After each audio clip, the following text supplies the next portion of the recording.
Hello everyone and welcome back. हम लोग already prophase, metaphase और एनाफेज 1 देख चुके हैं और आज के सेशन में हम देख रहे हैं टीलोफेज 1। सो टीलोफेज 1 बेसिकली M1 का पार्ट होता है। अब देखो एनाफेज 1 में क्या हुआ था, हमने दो होमोलोगस क्रोमोसोम्स को सेपरेट आउट किया था क्योंकि हमको यहाँ पे क्या करना था, रिडक्शनल डिवीजन करना था, करेक्ट। अब क्योंकि दो होमोलोगस क्रोमोसोम सेपरेट हो चुके हैं, दोनों अलग अलग पोल्स पे जा चुके हैं, अब टीलोफेज 1 ये कहना चाहता है कि देखो फाइनली हम लोग न्यूक्लियर डिवीजन जो है उसको ख़त्म कर रहे हैं। सो न्यूक्लियर मेम्ब्रेन फॉर्मेशन स्टार्ट वापस से हो जाएगा, साथ ही में जो क्रोमोसोम्स है वो वापस से डीकंडेंस करेंगे ताकि वो क्रोमैटिन बन जाए।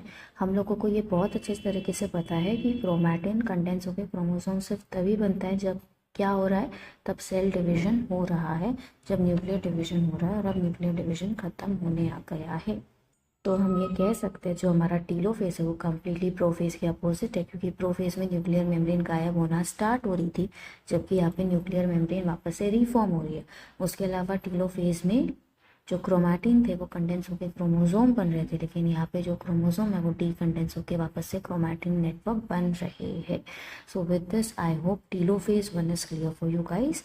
इसके बाद में क्या होगा, इसके बाद में होगा आपका साइटोकाइनेसिस, जो कि माइटोसिस की साइटोकाइनेसिस की तरह ही है। तो एनिमल सेल में क्या होगा, यहाँ पे फरो फॉर्मेशन होने वाला है, समझ आई बात।